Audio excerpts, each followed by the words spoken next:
Now, I don't claim too much. Clearly, as a tool of foreign policy, a pin is not the same in the same league as a landmark peace agreement or a commitment to help in time of emergency. But I do believe that the right symbol at the right time can add something meaningful to an international relationship, whether the new ingredient is warm and fuzzy or very, very sharp.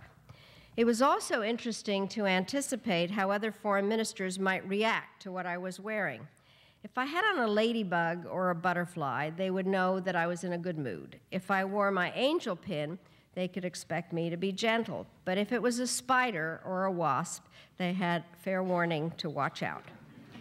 Deciding what pin to wear to a particular meeting was great fun, but also hard work, especially when I was preparing to go on a long trip and I didn't have a lot of time, nor did I know what kind of mood I was going to be in. So I just grabbed a handful of pieces from my dresser drawer and hoped for the best. Of course, one problem with the pins is that they can do a lot of damage to your wardrobe. And after a while, I found that I had to wear bigger and crazier pins just to cover up all the holes.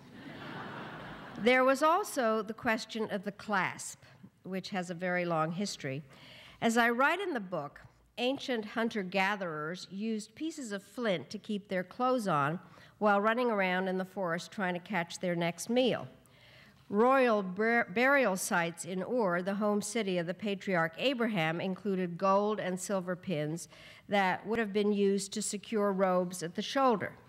And I mention these origins only to show that I couldn't possibly have been the first person to be embarrassed by a pin that came undone at the wrong time.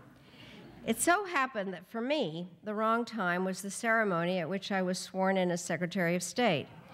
For the occasion, I had purchased an antique pin with a gold eagle and widespread wings. And what I failed to notice was that the clasp was not only old but complicated, and securing it was a multiple-step process that I had neglected to complete.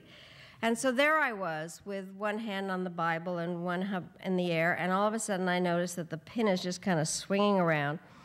And I thought the whole thing, I'm swearing allegiance to the Constitution, and I thought the pin is going to fall on the Bible. And so after all that, there is the picture of me swearing allegiance. You can't even see the eagle.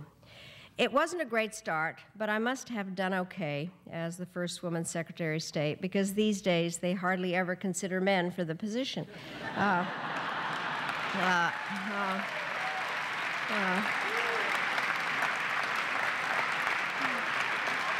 Actually, my youngest grandchild, my granddaughter, who just turned 7, said to her mother, my daughter, "So what's the big deal about Grandma Maddie being Secretary of State? Only girls are Secretary of State."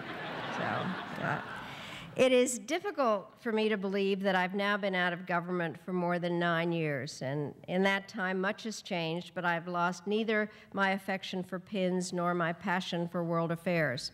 And so I can't help but think about which pins I might choose if I were to meet today with certain foreign leaders. For example, German Chancellor Angela Merkel is a physicist who cares deeply about global climate change, and if I were to meet her, I would wear my polar bear pin to suggest that the gains made at Copenhagen recently were a beginning but not sufficient. We need to save the world, not just simmer it more slowly. If I were to have a session with Venezuela's President Hugo Chavez, who never seems to stop talking, just as a hint, I would probably wear a clam. With North Korea's Kim Jong-il, my choice would continue to be my very largest American flag. If you've ever seen a picture of Kim, you know that he has amazing puffed hair. When I met him 10 years ago, we were doing our press conference together, and I saw that we were about the same height, and I knew that I had on high heels, and then I looked over at him, and he did too, and his hair really was poofier than mine. Under Kim's leadership, the North Korean people are taught to believe that Americans are evil, but to me, the American flag is the ultimate international symbol of democracy and human rights. Finally, if I were meeting with leaders in the Middle East, I would wear 2 pins. First, my dove, which was a gift from Leah Rabin, at that stage already the widow of Yitzhak Rabin, and the second a tortoise, to suggest that slow and steady progress might still achieve the kind of peace that Bill Clinton worked for, Yitzhak Rabin died for, and that generations of Jewish and Arab children have yearned for. As these examples suggest, pins are inherently expressive. Exotic or plain, they reveal much about who we are and how we hope to be perceived. And they can also provide a more personal connection. In 2006, I spoke at the D-Day Museum in New Orleans, an event delayed for more than a year because of Hurricane Katrina. And this gave me a chance to look around the city, and large parts of it were still in ruins. And I was saddened by the contrast between the museum, which celebrated America at its best, and the shabby treatment accorded to the local residents. And at the reception following my speech, I was approached by a young man, and in his hand was a box, and inside the box a pin. And he said, "My mother loved you, and she knew that you liked pins. My father, who is a veteran and earned 2 Purple Hearts, gave her this particular pin on their 50th wedding anniversary.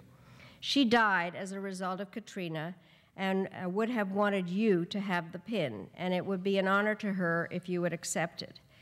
I said I couldn't possibly, and he said, "Please, it would be important to us." I call it the Katrina pin, a flower composed of 2 purple amethysts and diamonds. And I wear it when I have it, because it's here, as a reminder that jewelry's greatest value comes not from precious stones or brilliant designs, but from the emotions that we invest. And the most cherished gems are not those that dazzle the eye, but those that recall to our minds the face and spirit of a loved one.